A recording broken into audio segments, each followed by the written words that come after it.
Les Madridistas, c'est sûrement le dernier before avant l'arrivée de Kylian Mbappé au Real Madrid.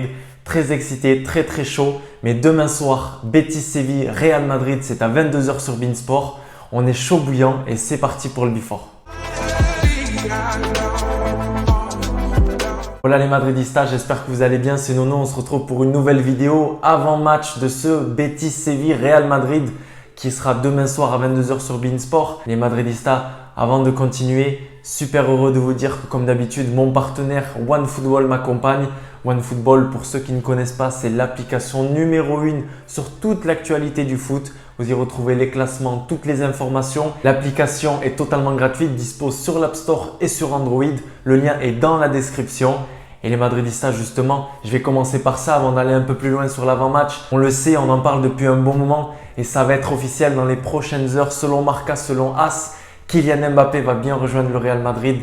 Enfin, j'ai envie de dire, on a entendu beaucoup de choses, mais c'est en train de se préciser. Dernier entraînement pour Kylian Mbappé ce matin. En tout cas, voilà, pour vous donner un petit peu d'informations sur le sujet, Kylian Mbappé sera présenté le 10 septembre, la veille du retour du Real Madrid au Santiago Bernabéu. Ce sera le 11 septembre face au Celta Vigo. Malheureusement, le stade ne sera pas encore opérationnel à 100% et dû à la Covid, on le sait avec les capacités qui sont assez restreintes par la communauté de Madrid, malheureusement, on ne pourra avoir que seulement 32 000 personnes. C'est déjà pas mal pour une présentation. On n'aura pas le stade blindé comme pour CR7. Ça, c'est un petit peu dommage. Mais voilà, on ne peut pas attendre. On a vraiment besoin d'une star. On a vraiment besoin d'un top joueur. Kylian Mbappé a également besoin du Real Madrid.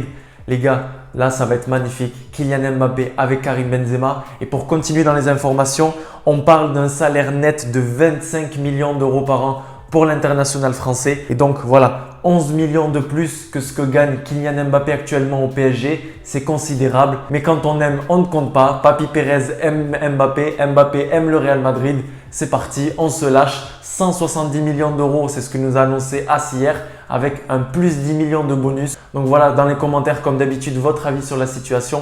Plutôt pour l'arrivée de Mbappé, plutôt contre. À mon avis, vous êtes plutôt pour. Ça, on sait que ça va être assez facile dans les résultats. Peut-être qu'on verra un 4-4-2, peut-être qu'on verra un 4-3-3 avec Kylian Mbappé qui permute sur les côtés. Mais moi, j'enchaîne directement avec cet avant-match Betis-Séville Real Madrid.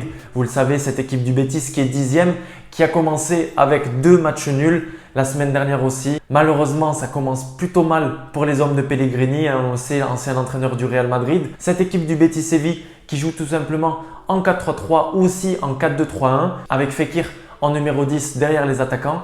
Donc, on le sait qu'il y a de la qualité dans cette équipe. Il y a Fekir, il y a Juanmi, il y a également Théo qui aime bien se régaler face au Real Madrid malheureusement. Donc voilà, faire attention à cette équipe-là comme d'habitude. La semaine dernière, on l'a vu face à Levante, surtout au niveau de l'axe central. Moi, j'aimais beaucoup cette charnière.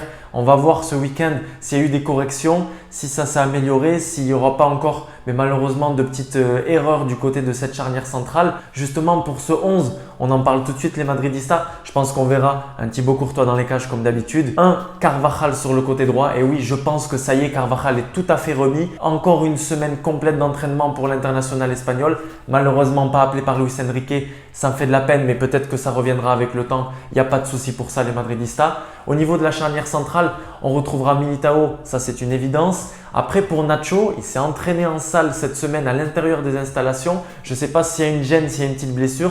Je vais essayer de me renseigner sur ça comme d'habitude. Vous pourrez retrouver toutes les informations sur mon Instagram, c'est les débriefs de Nono, ça s'affiche juste ici. Donc à voir s'il y aura un Nacho ou peut-être un Alaba. Un Alaba qui a été très bon sur ce côté gauche, il faut dire la vérité. Malheureusement fautif sur ce 3e but la semaine dernière à Levante.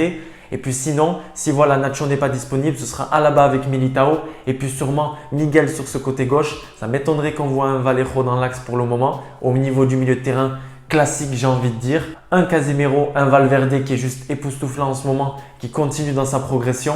Et puis voilà, la semaine dernière je vous disais « Oh non, pourquoi lui ?» etc. Je pense, alors voilà, il faut dire la vérité aussi, quand on se trompe. Pendant 2 ans, il a été très mauvais. La semaine dernière, il a été plutôt bon. Je pense que vous savez de qui je parle. Je parle d'un fameux Isco, d'un Francisco, qui a été plutôt intéressant en première mi-temps la semaine dernière, qui a été sorti après en deuxième mi-temps, remplacé par Asensio si je ne dis pas de bêtises. Mais voilà, je pense que la titularisation va être aussi donnée à Isco, peut-être pour le mettre en confiance. Et peut-être qu'un Asensio sera aussi entré en cours de jeu à sa place. À voir, dites-moi si vous êtes plutôt chaud pour voir un Asensio, plutôt un Isco parce que sinon on le sait malheureusement toujours Ceballos, Kroos et Modric blessés. Et puis au niveau de l'attaque, je pense qu'il n'y aura pas de révolution. Sûrement Gareth Bale sur le côté droit, tonton Karim en attaque appelé une nouvelle fois par Didier Deschamps, ça c'était cette semaine. Et puis sur le côté gauche, petite interrogation, voilà, c'est là où il y a un petit peu le doute. Est-ce qu'on va laisser un Vini qui est chaud bouillant, qui est meilleur buteur de la Liga, complètement fou mais c'est vrai, ou est-ce qu'on va donner la confiance, on va continuer à avoir confiance en Eden Hazard qui a été fantomatique la semaine dernière, on va pas se mentir.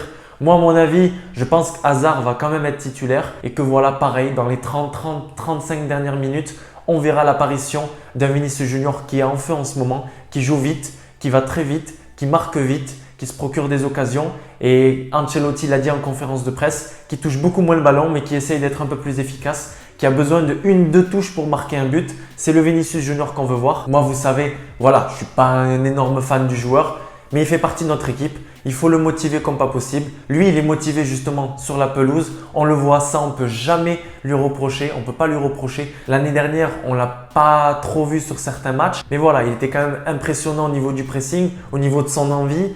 On le voit à chaque fois embrasser l'escudo, le logo du Real Madrid, on le voit à fond. Donc Vinicius Junior sûrement en deuxième mi-temps, à voir. Dites-moi dans les commentaires si vous voulez partir avec Vini titulaire ou Hazard titulaire. Dites-moi aussi pour le futur si ça s'officialise pour Kylian Mbappé. Est-ce que voilà, vous voulez voir Kylian Mbappé, Benzema et Gareth Bale? Est-ce que vous voulez voir un Eden Hazard sur le côté droit? Est-ce que vous voulez voir un Bale sur le côté gauche? Est-ce qu'on laisse la place à Eden Hazard au milieu de terrain derrière les attaquants?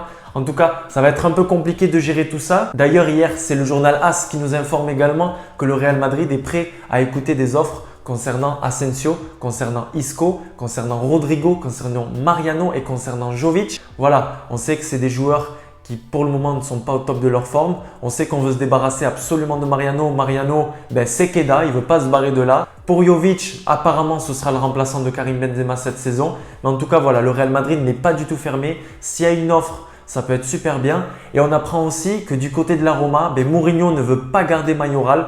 Donc sûrement un départ de Mayoral. J'ai noté que Crystal Palace et que la Fiorentina seraient sur le coup. La Fiorentina est également intéressée par Odriozola, on le sait, qui n'a jamais performé du côté du Real Madrid, qui a eu la possibilité de le faire l'an dernier avec les énormes rechutes de Carvajal. Toujours rien pour le moment, rien avec Zizou, rien avec Carlo Ancelotti qui l'a convoqué cette semaine dans son bureau et qui lui a dit voilà, je ne compte pas sur toi, pars en prêt. On va voir ça les Madridistas, sûrement officialisation du prêt d'Odriozola du côté de la Fiorentina dans les prochaines heures. Et pour clôturer, petite bonne nouvelle de la journée, Casemiro qui prolonge jusqu'en 2025. Les Madridistas, nous on se retrouve dès demain soir sur Instagram ou comme d'habitude à réagir en story sur les buts sur ce match. Ce sera demain dès 22 h sur beIN Sport, Betis Séville, Real Madrid au Benito Villamarín, un stade que j'aime beaucoup, que j'aimerais bien aller visiter très prochainement d'ailleurs. On se retrouve après dès dimanche matin aux alentours de midi pour le débrief de ce match Betis Séville Real Madrid. À la Madridina Damas, on est parti, il faut qu'on enchaîne avec une victoire. Et comme je vous l'ai dit les Madridistas, c'est sûrement le dernier match avant l'arrivée de Kylian Mbappé. Tic tac, on se retrouve dès demain. Ciao les Madridistas.